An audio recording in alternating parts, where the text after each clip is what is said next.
Other news, clashes have erupted between protesters and police in the Ukrainian capital, Kiev. This as MPs backed an autonomy deal for the disputed east of the country.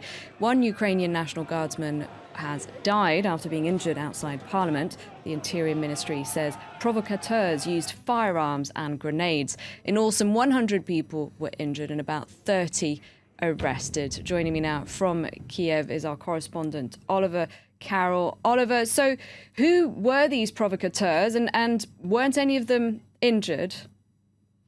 In the main, judging by what they were basically wearing and the banners they were showing, they were from the Svoboda, the Freedom Party, which is a party which has been shut out of the politics in Kiev. At one point, it was a lot more influential than it is now.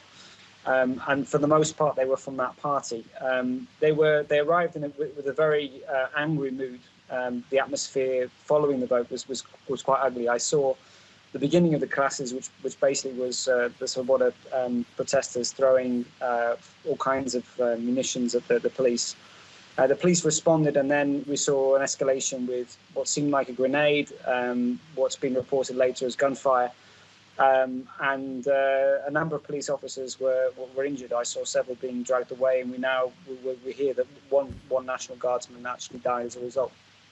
I don't know the amount of protesters who themselves were injured, but it seemed that the brunt of the violence was going the other way. So I imagine that the numbers of protesters injured was probably less than the police, but we don't have exact numbers of protesters at the moment. And this protest, as I mentioned before, was over controversial legislation that was approved earlier today. And that was a condition of the truce signed in February, right? Precisely. And this is one of the big vulnerabilities of this Western-backed peace process, brokered peace process, in that it's essentially signed Poroshenko and the ruling parties up to a deal which is very difficult to sell among the more nationalistically inclined population. And the vote, which went through with a simple majority, but in order to be taken on as a constitutional change, actually needs a major majority. Needs 300 votes instead of the 265 they got today. It shows the extent to which this peace process is really faltering. We'll have to see if they can bring up the extra 35 votes for the next reading, but I imagine that that's going to be put off for some while now after today's events.